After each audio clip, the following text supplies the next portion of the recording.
அவன் பாலுண்ட மார்பகங்களை அறுப்பேன் என பேசினாள் அத்தாய். வீரரை பெறாத மேன்மை நீர் மங்கையை ஊரவர் மலடி என்று உரைத்திட நாடியது. கார்கில் போரில் உயிர் துறந்த சரவணனின் தாயாரிடம் பத்திரிகையாளர்கள் பேட்டி எடுக்கிறார்கள். ஒரே மகனான சரவணனை போரில் இழந்துவிட்ட உங்கள் மனநிலை எப்படி என்று கேட்ட பொழுது, இந்தியாவை காப்பாற்ற போருக்கு மற்றொரு மகனை கொடுக்க முடியவில்லையே என வருந்தினாள் அத்தாய். பீமன் திரளும் அவருக்கு இளைய விஜயன் திரளும் விளங்கி நின்ற சேமம் அளிப்போன் திருநாடு இது. 1971 இந்தியா பாகிஸ்தான் எல்லையில் லோங்கேவால் என்னும் இடத்தில் பாகிஸ்தான் இந்தியா மீது திடீர் தாக்குதல் நடத்துகிறது. அப்போது முன்னிரவு அந்த எல்லையில் இருந்த இந்திய ராணுவ வீரர்கள் வெறும் 149 பேர் மட்டுமே. இரவு முழுதும் போராடினாலும் ஒரு வீரன் கூட உயிர் மிஞ்ச முடியாது. எனினும் விடியும் வரை போராடினால் இந்திய விமானப்படைக்கு தகவல் கிடைத்து எப்படியேனும் எல்லையை காத்து விடலாம்.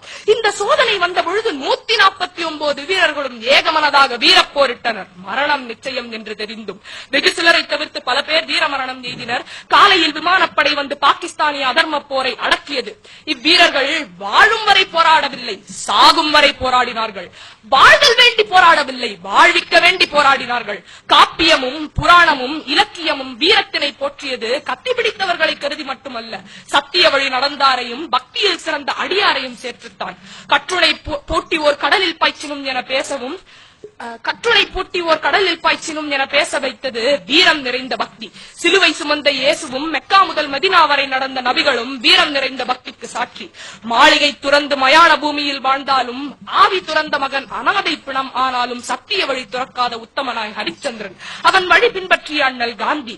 நீதிக்கும் தர்மத்திற்கும் பக்திக்கும் வயது கிடையாது. இத்தகைய பெருமை வாய்ந்த நாடு நம் நாடு. ஆனால் இன்று தெற்கே சிங்களம், மேற்கே பாகிஸ்தான், எல்லா திசைகளிலும் சீனம், உள்நாட்டில் ஊழல், தீவிரவாதம். இதற்கிடையே அச்சமின்றி குண்டு துளைக்காத அறையில் இருந்து பிரதமரின் சுதந்திர தின உரை. அரசியல் பிழைத்தோர்க்கு அறம் கூற்றாகும் அன்று, அரசியல் பிழைப்பு செய்வோர்க்கு அறம் வெறும் கூத்தாகும் இன்று. இந்த நிலை ஏன்? மக்களின் மறதி, அச்சம். அதனை நன்கு புரிந்து கொண்ட நமது அரசியல்வாதிகள் தீங்கு தடுக்கும் திறமிலரானோம். அச்சத்தால் அரணற்று போனோம். ராணுவ வீரனின் தலையை வெட்டினால் அது தெரிந்துதானே ராணுவத்தில் சேர்ந்தார்கள் எனும் மந்திரி பேச்சை மறப்போம். இந்திய எல்லைக்குள் ஊடுருவிய சீன ராணுவம் சுற்றுலா வந்தது என சோம்பி கிடப்போம்.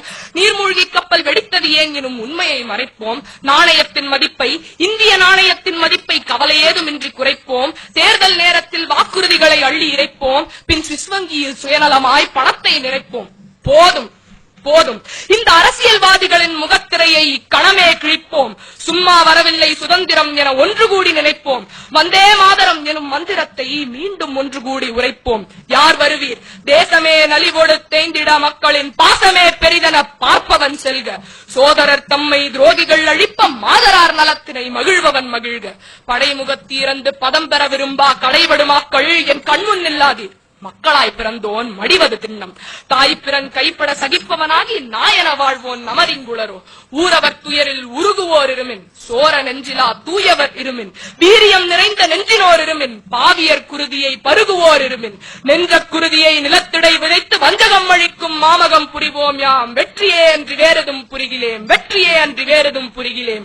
இனி அச்சம் தவிர எழு ஆண்மை தவறேன். வந்தே மாதரம்.